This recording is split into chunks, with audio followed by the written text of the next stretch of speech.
കൊടുങ്ങല്ലൂരിലെ VP തുരുത്തിൽ കുടിവെള്ളത്തിൽ ഉപ്പുവെള്ളം കലർന്നു. Water authority നടത്തിയ പരിശോധനയിൽ ശുദ്ധജല മോഷണം കണ്ടെത്തി. വാട്ടർ അതോറിറ്റിയുടെ മെയിൻ ലൈനിൽ നിന്നും ശുദ്ധജലം ഊറ്റിയെടുത്ത് മണൽ കഴുകുന്ന കേന്ദ്രമാണ് കണ്ടെത്തിയത്. തേമാലിപ്പറമ്പിൽ സിനിൽ ഷാദിന്റെ ഉടമസ്ഥതയിലുള്ള സ്ഥലത്ത് 80,000 ലിറ്റർ സംഭരണ ശേഷിയുള്ള ഭൂഗർഭ ടാങ്ക് നിർമ്മിച്ചാണ് കുടിവെള്ളം ഊറ്റിയെടുത്തിരുന്നത്.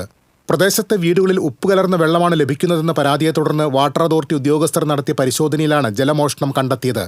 പുഴയിൽ നിന്നും വാരിയെടുക്കുന്ന മണൽ കഴുകാനാണ് കുടിവെള്ളം ഉപയോഗിച്ചിരുന്നത്. ജലമോഷണം കണ്ടെത്തിയ സംഭവത്തിൽ സ്ഥലമുടമയ്ക്ക് പിഴ ചുമത്തുമെന്ന് വാട്ടർ അതോറിറ്റി ഉദ്യോഗസ്ഥർ അറിയിച്ചു. ഭാഗത്ത് വെള്ളം കിട്ടില്ല എന്ന് കുറച്ച് നാളായിട്ടൊരു പരാതികൾ ഉണ്ടായിരുന്നു. അതുപോലെ തന്നെ ചില വീടുകളിൽ ഉപ്പുവെള്ളം കയറി എന്നൊക്കെ പറഞ്ഞുകൊണ്ട് അതിന്റെ അടിസ്ഥാനത്തിൽ ഞങ്ങൾ കഴിഞ്ഞ ദിവസം ഇത് ചെക്ക് ചെയ്യാൻ വേണ്ടി വന്നതാണ്. വാട്ടർ അതോറിറ്റിയുടെ മെയിൻ ലൈൻ ഒരു 75 mm PVC പൈപ്പിന്റെ ലൈനിൽ നിന്ന് അനധികൃതമായിട്ട് ഈ വീട്ടിലോട്ട് ഒരു കണക്ഷൻ ഒരു പൈപ്പ് സ്ഥാപിച്ചിട്ട് അതിൽ നിന്ന് വെള്ളം എടുത്തിട്ട് ഒരു 80,000 ലിറ്ററോളം വരുന്ന ഒരു ടാങ്ക് നിറച്ച് അതിൽ നിന്ന് മണൽ പുഴയിൽ നിന്ന് ഉപ്പ് മണലെടുത്തിട്ട് വാഷ് ചെയ്ത് വിൽക്കുന്നതാണ് ഞങ്ങളെ ശ്രദ്ധയിൽപ്പെട്ടിട്ടുള്ളത്. നല്ലൊരു ഫൈൻ ഈടാക്കുന്നതായിരിക്കും.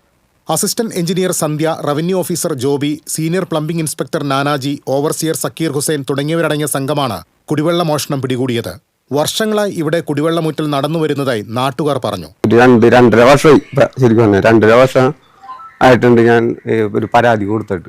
ഈ കഴിഞ്ഞ ശനിയാഴ്ച ഞാനും കൗൺസിലറും കൂടി പരാതി കൊടുക്കുന്നു. അതിൻ്റെ അടിസ്ഥാനത്തിൽ ഇന്നലെ അവർ ഇവിടെ വന്ന് അന്വേഷിക്കും. മെയിൻ ആയിട്ടുള്ള പൈപ്പിൽ നിന്നാണ് വെള്ളം എടുക്കുന്നത്. ഇവിടെ ഇത് മാത്രമല്ല, ഇപ്പം പടിഞ്ഞാട്ടിലുള്ള സ്ഥലത്തേക്കൊക്കെ ഉപ്പോളാണ് പോയിക്കൊണ്ടിരിക്കുന്നത്. ഈ സാധനം ഇങ്ങനെ ചെയ്ത കാരണം ഉപ്പോളം കയറി വീട്ടിലേക്ക്.